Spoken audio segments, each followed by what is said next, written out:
Hello, hello, hello, and welcome to today's episode of Her Version. This podcast is dedicated to sharing stories of struggle to triumph, a platform that allows individuals to tell their truth in order to inspire and uplift others. For those of you that are new to this podcast and like content like this, make sure you hit that subscribe button. Make sure you follow, like, and share. I am your host, Sabrina Victoria. Let's jump right in.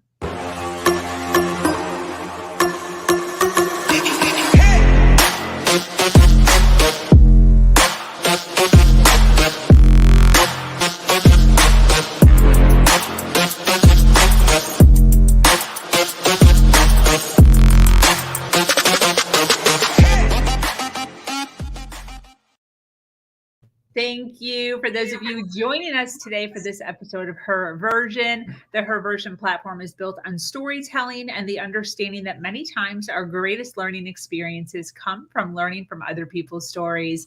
Today, I am speaking with an amazing woman named Lisa Ingalls Witter. Lisa is here today to talk about her journey about learning and wholeheartedly believing in the theory of law of attraction.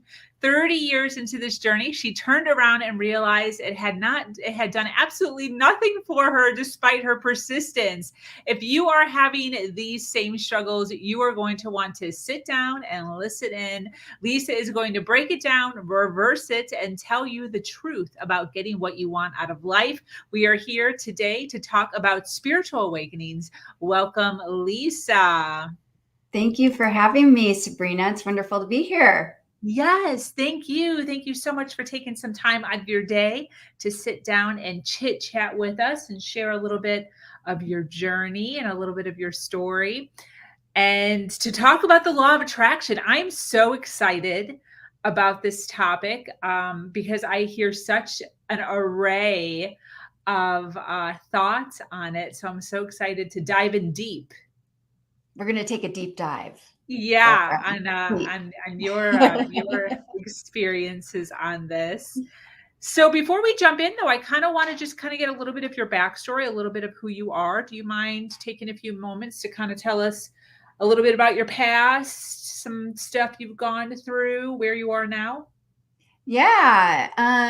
So just I guess, high level overview, keeping it in the context of what we're talking about here, which is the law of attraction, is I sort of grew up on the law of attraction back in the 80s. So I'm not new to this concept of the law of attraction.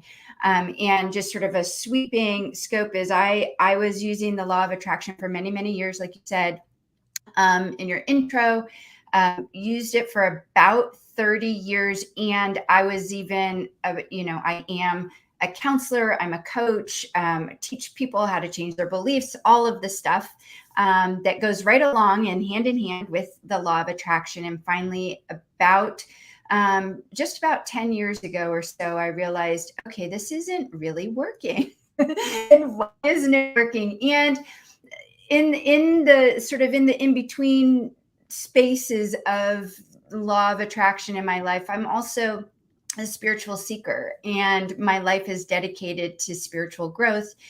And I found myself eventually studying certain spiritual scriptures, Indian philosophy, and yoga, and sort of realized, oh, there's this other law called the law of karma that is actually thousands of years old, that is a doctrine that has been accepted by all Eastern spiritual traditions, that far outweighs this very new doctrine of the law of attraction. And I realized this is sort of what I should be focusing on, this whole law of karma.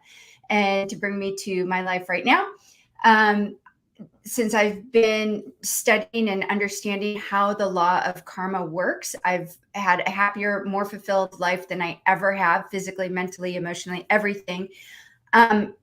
Despite all those 30 years of trying with the law of attraction, when I finally shifted over to this law of karma, it gave me everything that I had hoped that I would get in the law of attraction, but never got. Does that make sense? Yeah.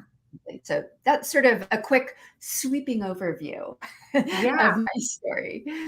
So the law of attraction, I feel like I didn't realize it had been around in the 80s. So that's interesting to me. I probably came about the law of attraction in 2008, 9.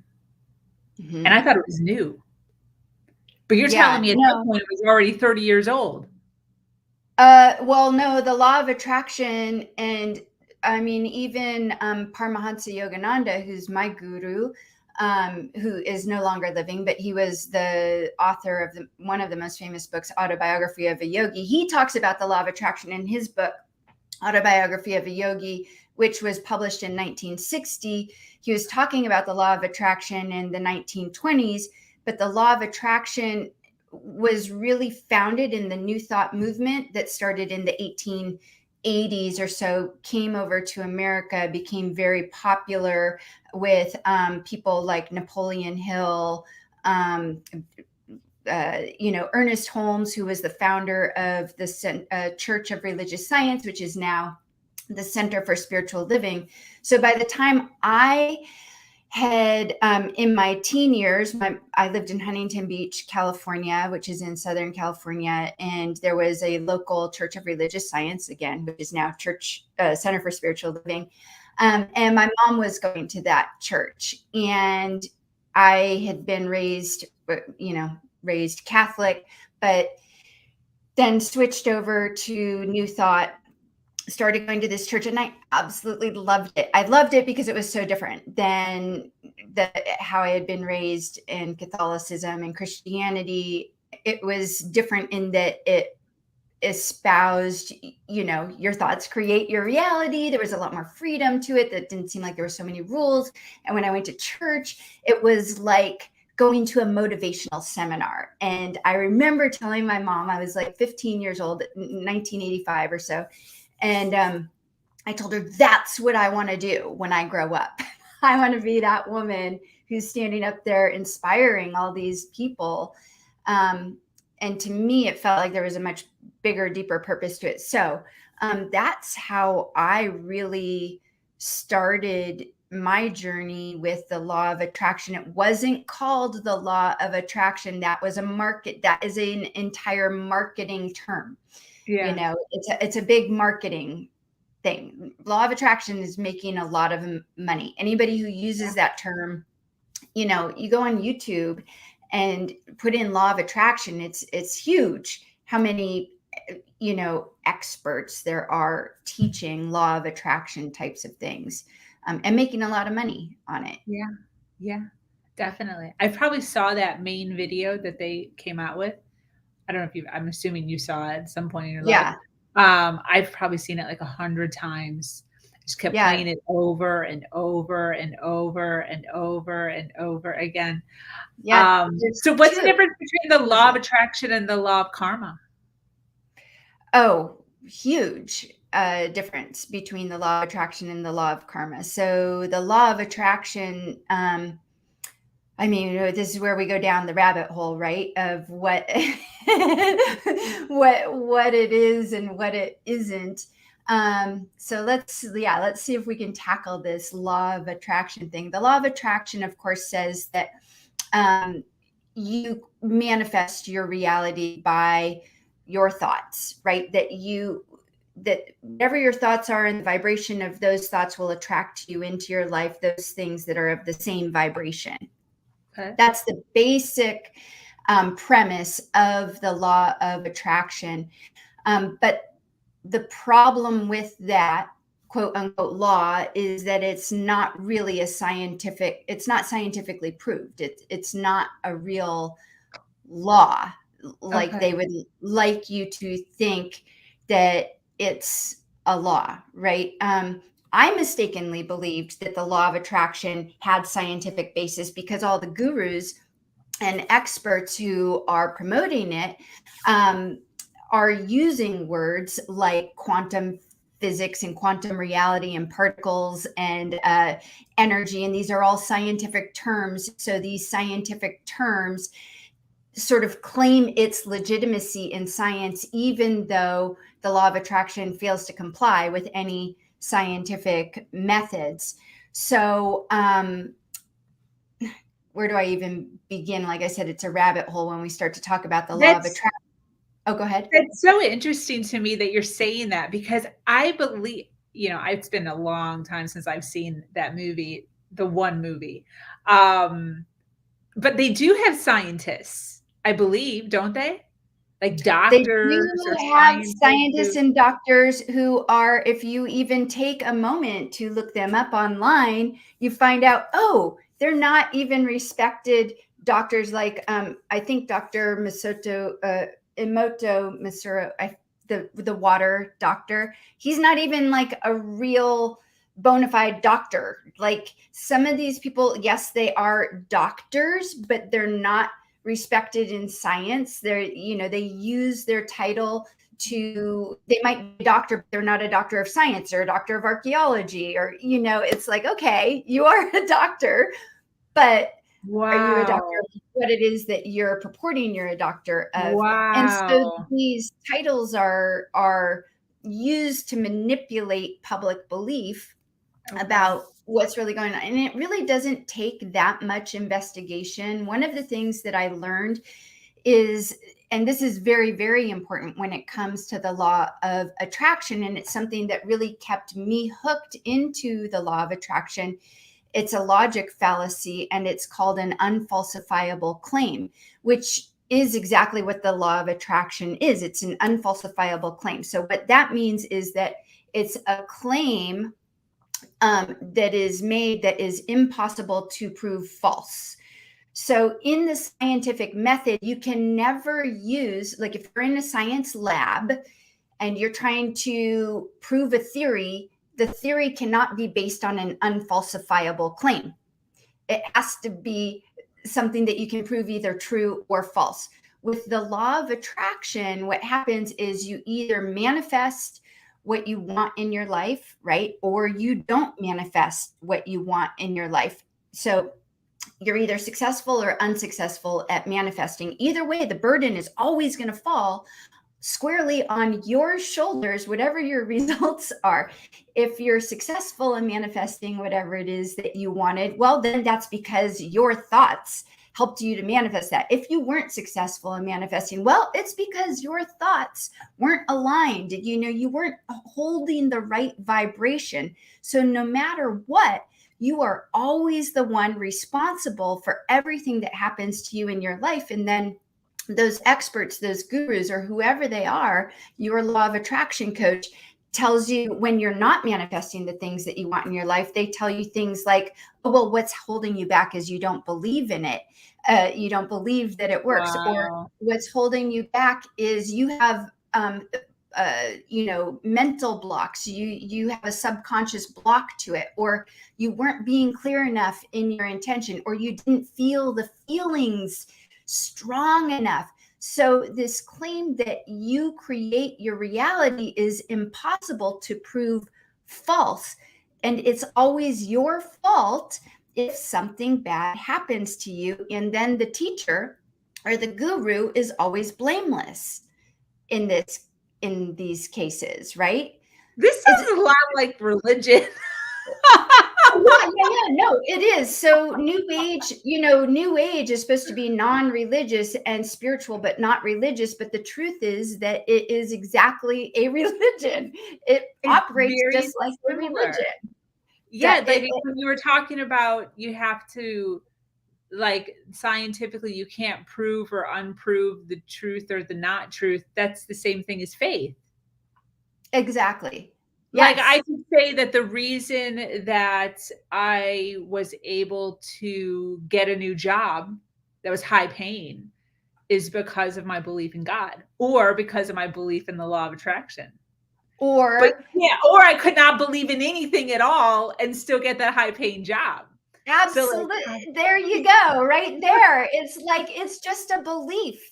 And this is one of the things that, again, there's so many good nuggets in here, but first is, it's just a belief. So the law of attraction is nothing more than a firmly held belief that people have.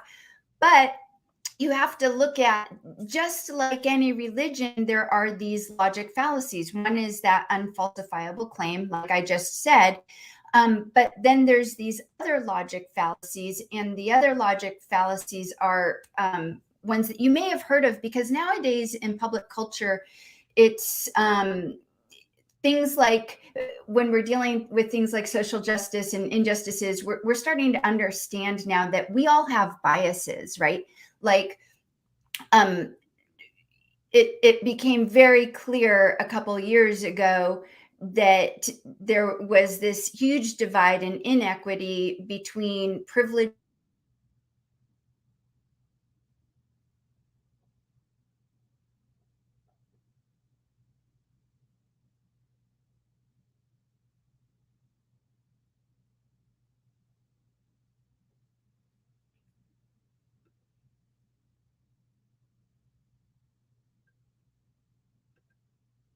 spots is what's called a confirmation bias. And a confirmation bias is just our tendency to interpret any evidence, anything that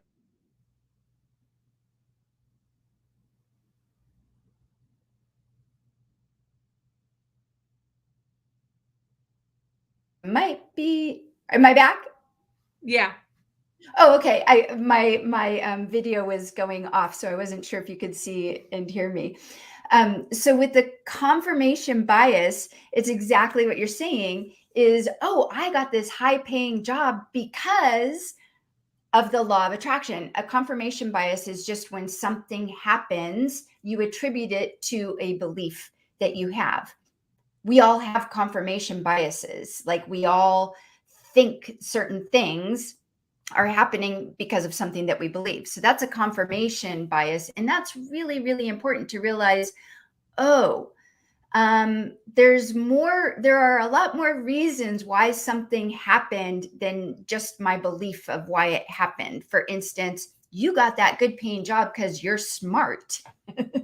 you put the elbow grease in to apply for the job, to go through all the interviews, to be in the right social circles, to connect with the right people. There are so many more causes and conditions. In fact, a complex web of causes and conditions that create your reality right now that are completely out of your control. Yeah. Out of your control, you know? And the law of attraction would like you to think, oh, it's all in your control. Your thoughts are going to create it. Yeah, but maybe you don't have the social privilege because of the color of your skin, which is another thing people don't like to talk about, is that the law of attraction is biased towards white people. Sorry, but it is. Look at the people who are mostly promoting it, mostly, I won't say all, but are mostly privileged white people. They're not people of color. Yeah. Wow. That's interesting. Yeah. And I'm not saying, like, I never got, I never benefited from it. But again, I don't want to get too political, but it's mostly men, not women. Yes, there are women too, but mostly men, mostly white men. It again is going to confirm their thing. Well, see, you're not trying hard enough. Well, they have more privilege. White people, in certain circumstances, have more privileges. Men in certain circumstances have more privileges. Wow. So, I don't mean this is almost like a really high form of gaslighting. Almost. Okay, so this is the other thing that happens with law of attraction, is not only gaslighting, but gaslighting yourself, because you think in the end, oh my God, I've done all of this stuff. There must be something wrong with me, because what happened to me is the conundrum that I found myself in was, it's always my fault. Every time I did the work to clear my not good enough beliefs, I was faced with the proof that I wasn't good enough. Well, because, my life at the time was, I was divorced and single. I was struggling to grow my business. I felt like a total mess trying to hold it all together. And here I was, like, gaslighting myself, oh, something must be wrong with me. Because yes, I was being the law of attraction is just like any other religion. oh, it's your fault because you're if we look at Christianity, you're a sinner. I mean, and I'm not saying there's always good things about all of these, right? But it is good to sort of parse apart what's really going on here. Yeah. So yeah. Wow. Yeah. I've never hooked law of attraction to run parallel to religion, but you did a really good job of kind of breaking that down to make me feel like there is some serious parallels between those two. So that's awesome for me. Maybe not awesome for other people. Well, a lot of people think, and like I said, I grew up on New Age. I grew up in the New Age world. This is my home. These are a lot of my colleagues, even now, even a lot of my colleagues are in this world.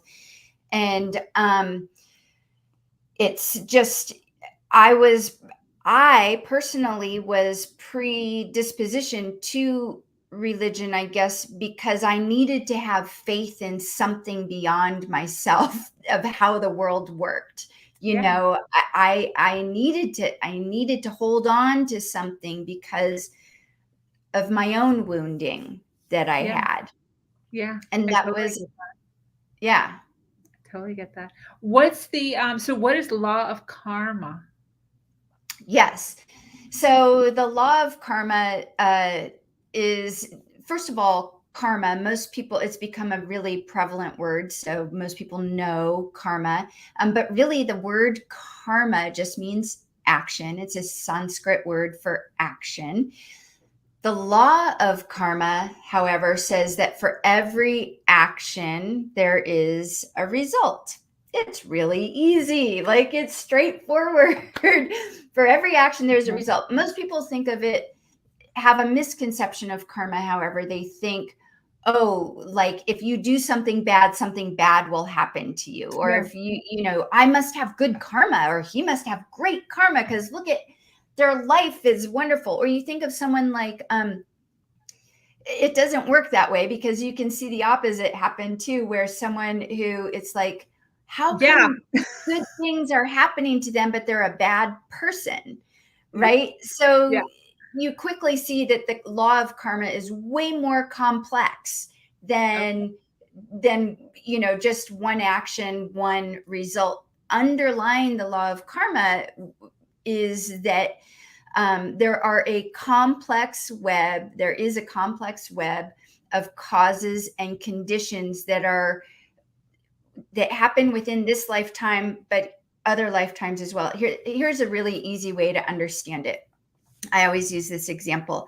So it's like if you were to take a sunflower seed and plant it, that seed needs certain conditions in order to manifest into a sunflower. It needs sunlight, it needs soil, it needs water.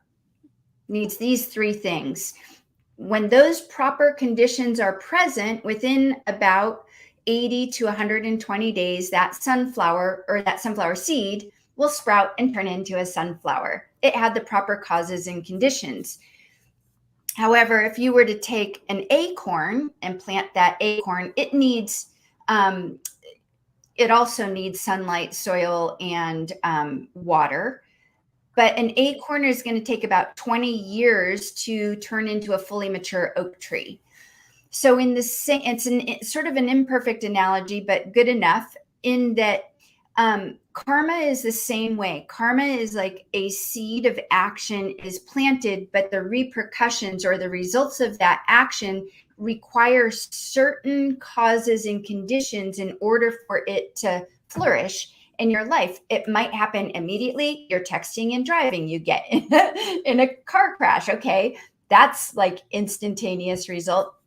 But other things like trying to build a business or whatever it might be for you might take quite a bit more time to manifest results, because the proper causes and conditions need to be present in order for that action to completely manifest to its full fruition in time. And what the law of karma says, or the doctrine of karma says, is that Some of those actions might manifest in, a day or a week or a month, or it might take decades, but it also might take lifetimes.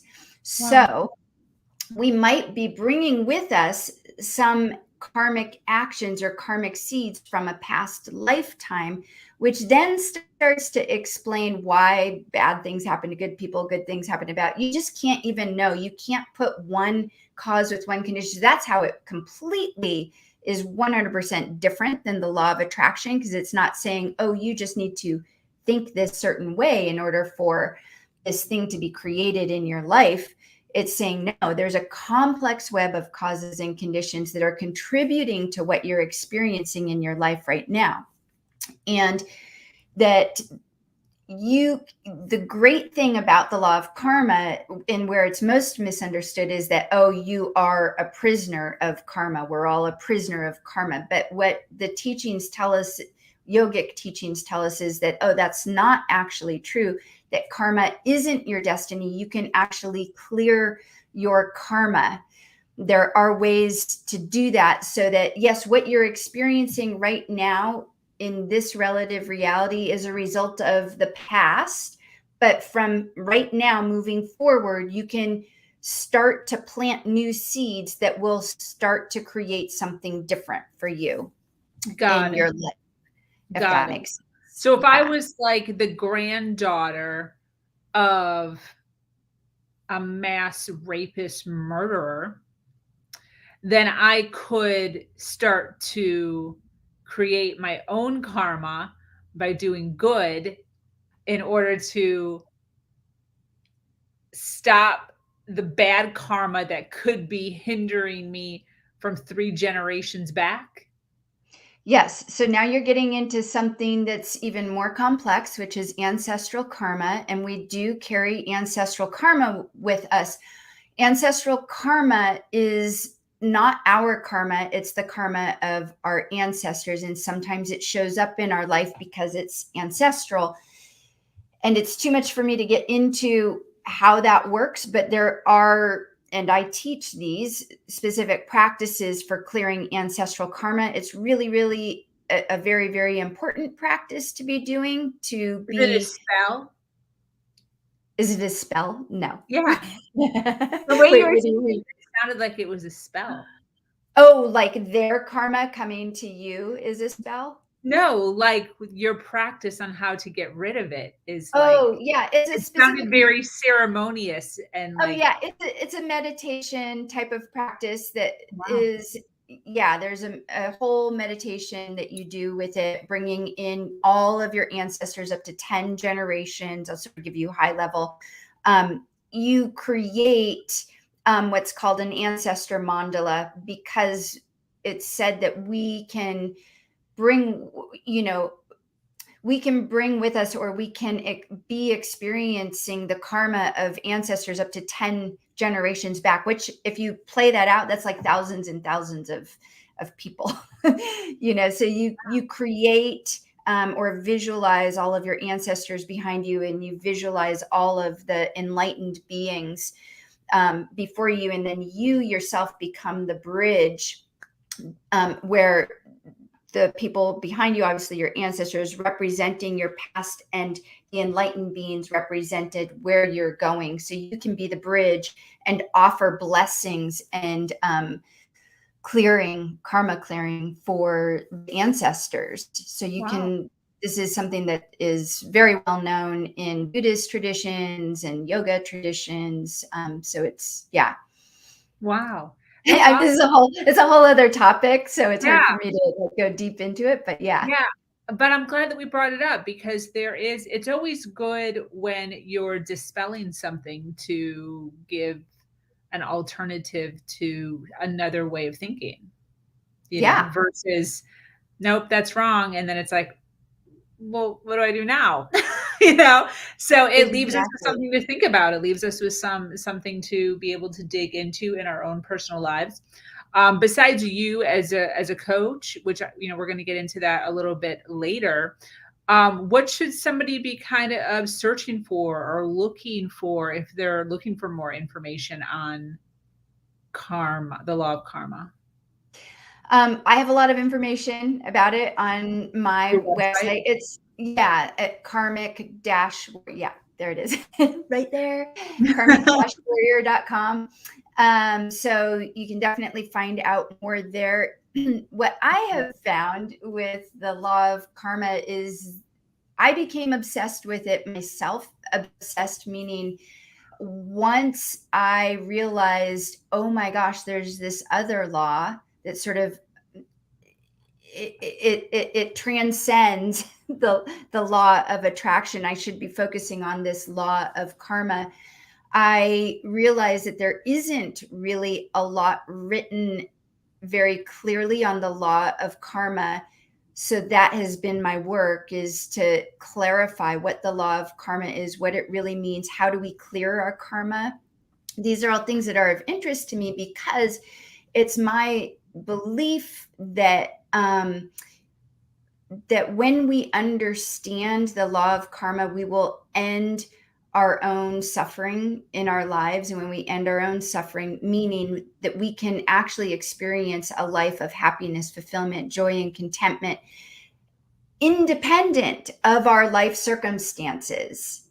That's key, independent. Whereas law of attraction is focused on, your life circumstances being a certain way in order for you to be happy. Law of karma dispels that myth and says, no, you can be happy regardless of the circumstances of your life. You can find true joy and contentment regardless of the circumstances of your life.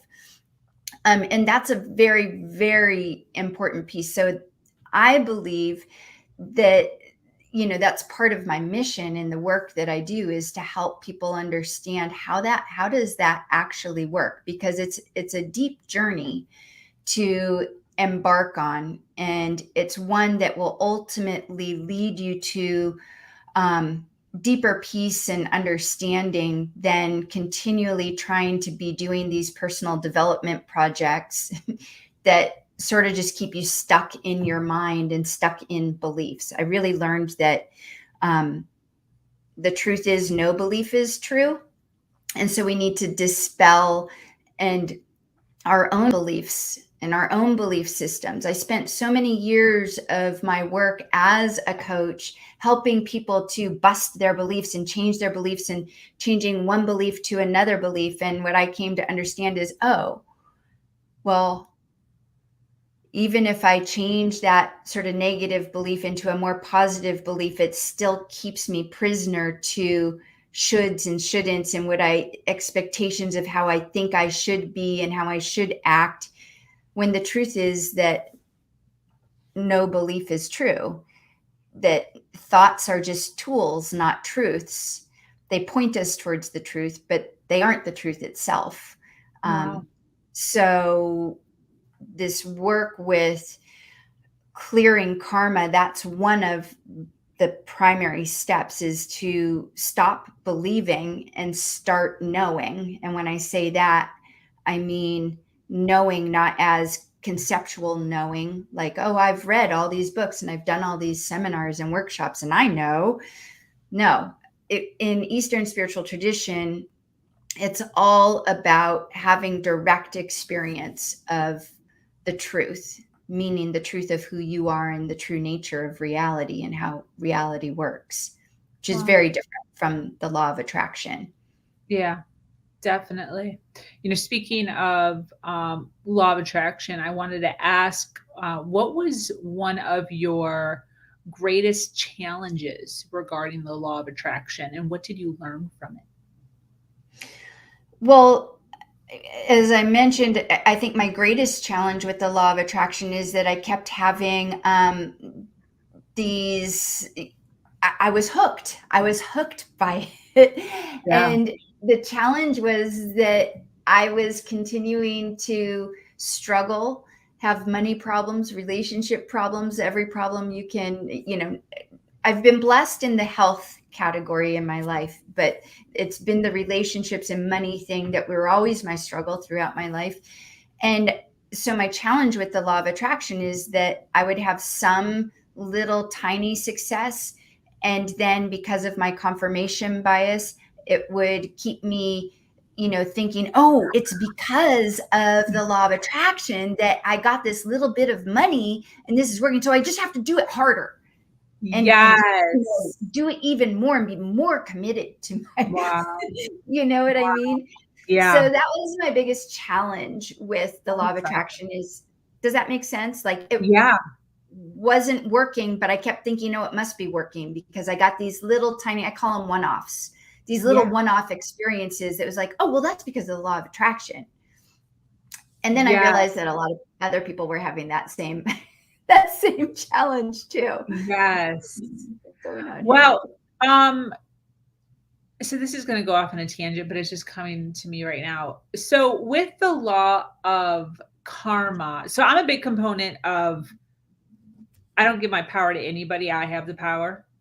So that disregards a higher power, that disregards the universe, that disregards a lot of stuff.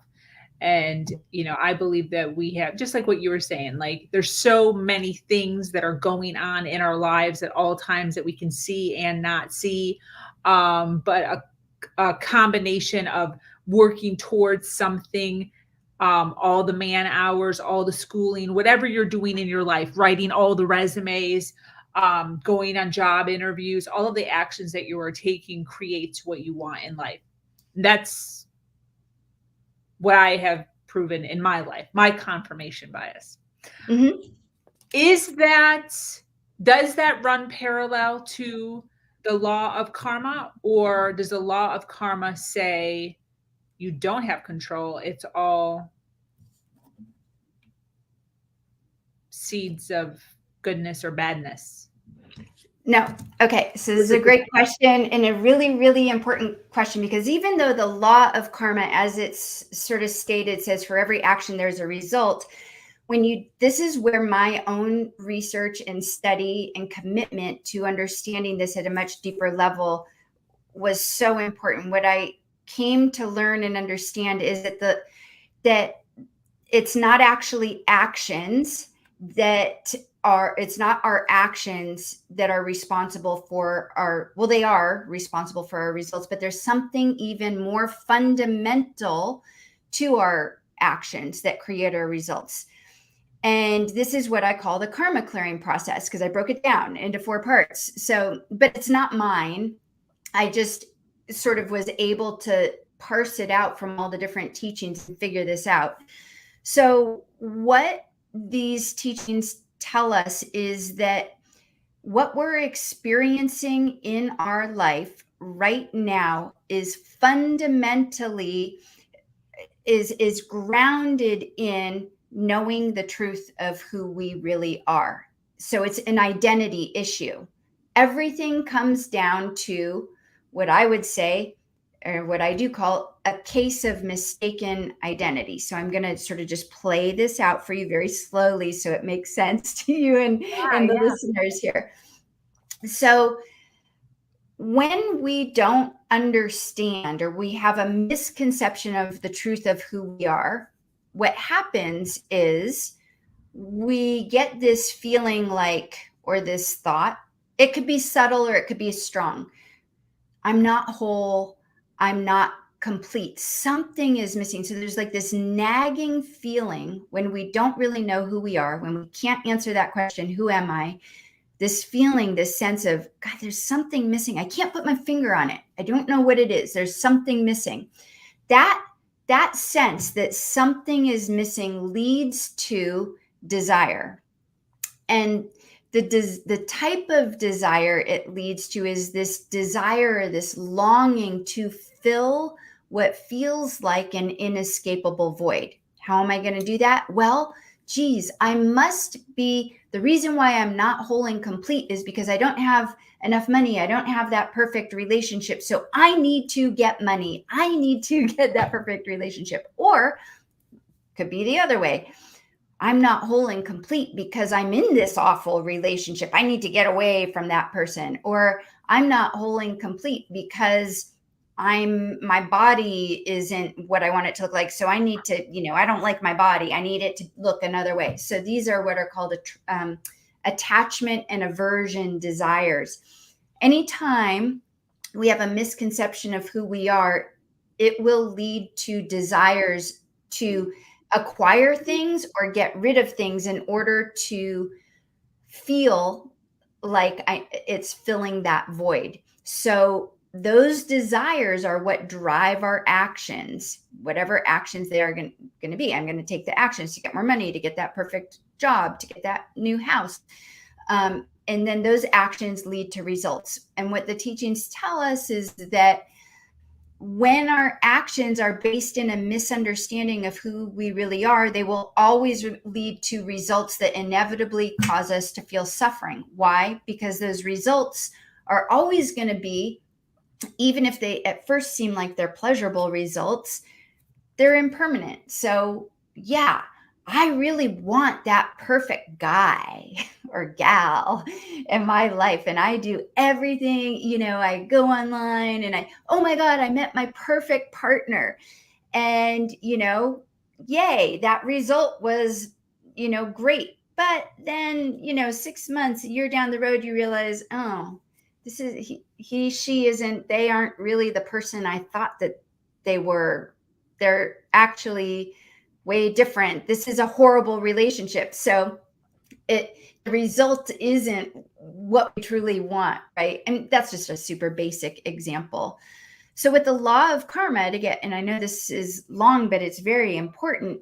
It tells us is you are always in control. You are the one that has all the power. You have 100% of the power. There's not anything magical about it. It's just a matter of understanding the truth of who you really are. Because if we go back and we look at, okay, if I understand myself as being, and in yoga tradition, each of us is an expression, a unique expression of the divine. We're all the same essence. We're just a unique expression of the divine. If I understand that that's who I really am, what flows forth from that is the desire to express the fullness of my being and gift it to the world. And from that desire, I take actions based on that pure desire. And those actions lead to results, but the results are different than results that come from a misidentification, because the results don't create more karma for you. They actually they start to clear your karma, and they create results that don't create more karma, more suffering for you. So that's sort of a quick overview, and I just threw a lot at you, but you gave me the opening. So with the car, so with, let's say, the law of attraction, my thought would be, this could be right or wrong, I don't know.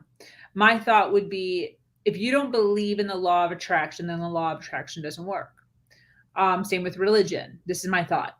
If you don't believe in being a Catholic, or you don't believe in being a Christian, and you don't follow the rules of all of the things, then, or you don't believe in heaven or hell, then you just won't go. You just won't go to heaven if you don't believe in heaven. You won't be saved if you don't believe in being saved. With the law of karma, is the law of karma happening to all of us all the time, whether we believe or don't believe? Yes. Or do you have to understand it in order for it? Yeah. No. Yeah, that's a great question. And it is true. It's an undeniable truth that every action creates a result. You don't have to believe in that. That's what I love about yoga tradition and all Eastern spiritual traditions, is the main premise is do not believe any of this. Got it. Just have an experience. You don't have to believe any of it. It just is. It's a truth of relative reality. Fundamental to the world we live in is that every action creates a result. That is karma. Every action creates a result. When we're talking about the human psyche and everything, you can also see how people endure suffering because of a misunderstanding. They fundamentally think that they're separate, that there's something wrong with them, that they're not whole and complete as they already are. And that is the cause of suffering. in our life. And that is how karma works. So it's an inescapable law. You don't have to believe in it. It just is. It's always working. Yeah, that's what it kind of sounded like. So thank you for that. For those that are listening now who are of faith, godly faith, like a heavenly God faith, how does that interfere or does it not interfere? It doesn't interfere at all because it's not. And I think Is it kind of taken away from God though? No, because what we haven't talked about in this whole conversation around the law of karma is that it's based in scripture, Indian scripture. And so whatever you want to call it, whether it's God or the divine or the universe, the fundamental premise of Indian philosophy is that there is a divine power. But what's different here is that we're saying in this line of teaching, which is primarily tantric, non-dual. Again, I don't want to get deep into it, but non-dual tantric teachings is that not only is there a divine, you are the divine expressed uniquely in you, through you, as you. So right now, I'm looking through this body and this psyche called Lisa. I am the divine, looking through these eyes at the divine in another expression called Sabrina. Wow. That's so interesting to me. On like another level. Never even heard this before. Yeah. So thank you for enlightening us. I want to ask, what is the number one lesson you've learned from life? Well, the number one lesson that I've learned through all of this is exactly what we've just been talking about, is that all of the suffering that I've endured in my life, if I look back now, I can clearly see that it was because I didn't know the answer to the question, who am I? Wow. And when I say know the answer to the question, who am I don't mean as a conceptual, answer. Oh, I am, the divine looking through these eyes in this psyche. I say that and I actually experience that, Wow. like it's a felt experience. I know who I am. When I know who I am at that level, I know that I'm already complete and whole as I am. And so I'm no longer seeking through using tactics and shiny, marketing objects like the law of attraction to get what I need in order to feel fulfilled in life. Yeah. It's not even in my, I don't even need that anymore. Yeah, I understand that. I want to give a shout out real fast to all the individuals that are listening live. Thank you so much for hanging out with us, being present and supporting Lisa in her journey and all the awesome things she's teaching us. I want to ask Lisa, for myself and those listening, it's obvious that, your specialty is the law of karma, but can you give us a little more substance as to what you do, what your business is, who you exactly help? Yeah.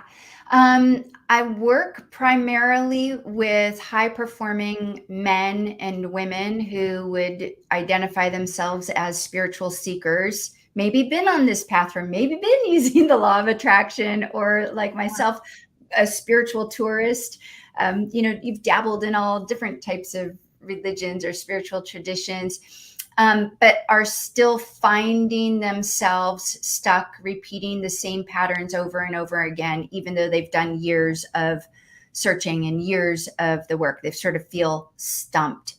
So those are like the people that I primarily help. I do also help a good percentage of my clients are also going through spiritual awakenings, don't really understand what's happening to them, feel like their life is a mess, and don't realize, oh, I'm in the midst of a spiritual emergency here. So all of the work that I do is informed by yoga, wisdom, traditions, much like what we've been talking about here on the podcast. So I do two things. One is I work with people one-on-one, which is often needed to work through these deeper issues on a psychological, but also a spiritual level.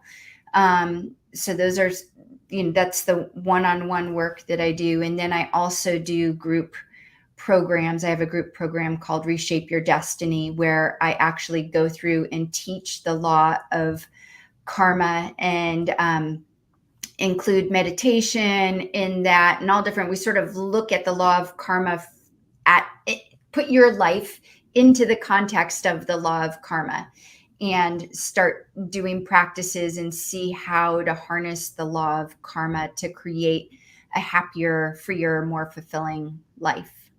Beautiful. That's awesome. How long have you been in and amongst the law of karma arena? Since, well, I really started learning about it probably around 2010 or so maybe 12 years. And just over the years have really, I almost think of it just like synchronicity or grace. One thing leads you to another. It's like, oh, okay, I'm reading about it in this book, and somehow you get led to another book or teaching or scripture about it. One of the biggest sort of eye-opening things that I read that helped me understand the law of karma even more was a scripture called the Bhagavad Gita, which is a very popular scripture in Hindu philosophy. So yeah, so a while now, I would say. That's great. That's great. I want to ask, as far as somebody contacting you and kind of dipping into this, and this is me just kind of I'm projecting right now, where I was when I was a Christian and my hesitancy in stepping into something other than that, or even opening a book on anything other than that was quite scary. And you think that like the devil's going to come like get you in your sleep. And that's a real thing. That's like a real thought that happens with these individuals. So, I know that you said that you specifically work with individuals who are kind of already on the path of spiritual awakening and or law of attraction. But what about for those that are totally on the other side right now, but this kind of piqued their interest? Yeah, I would say that my experience is that the people who are attracted to my work are ready, and the work that I do are ready, willing, and capable. You sort of need to be those three things: ready, willing, and capable, meaning open-hearted, open-minded, to see other perspectives other than the one that you may have been entrenched for years. And I definitely have students who hold Christian values, but are exploring yoga as well. And I can think of a couple very prominently in my mind who are in that questioning that you're talking about. They're at a point, they're like, I really believe and I have these Christian values, but I also see how this yoga thing works and how it fits into my life. And it's not threatening at all to hold my Christian values and still have these yoga insights as well. Got it. That's a good sidestep for somebody right there. That was good. I appreciate that. Yeah. Well, this was absolutely phenomenal. I was taking notes the whole time, so I'm sorry I kept looking off screen there, but I was jotting down some stuff because I had never heard of a lot of this. And I also totally appreciated the parallels between the law of attraction and religion. I thought that was so enlightening for me. Um, I'm not a component of the law of attraction either. I'm very much like I'm always trying to learn. So I'm always just trying to pick stuff up everywhere and anywhere I go. So at that point in my life, that was just one of the things I had picked up. So, listening and absorbing and, creating my own belief of non-belief, I guess. So I want to thank you so much. I want to thank you so much for being here. For those of you that are still hanging on tight as we go into an hour, thank you so much for being here. If you're watching this on the replay, make sure you hashtag replay so that we know that you were here and we can send you some love wherever you are. Do you have any closing thoughts, Lisa, before I close up? Well, just thank you so much for having me on your podcast. I love what you're doing. I think that the work that you're doing is so critical, so important. I love your just that your idea that sharing our stories helps other people in their journey. And I think that that's so important. And for all the listeners, share your story. Yeah. We can all relate. We're all in the same journey together. So thank you for the good work that you're doing and providing for so many people. It was wonderful to be here with you today. Yes.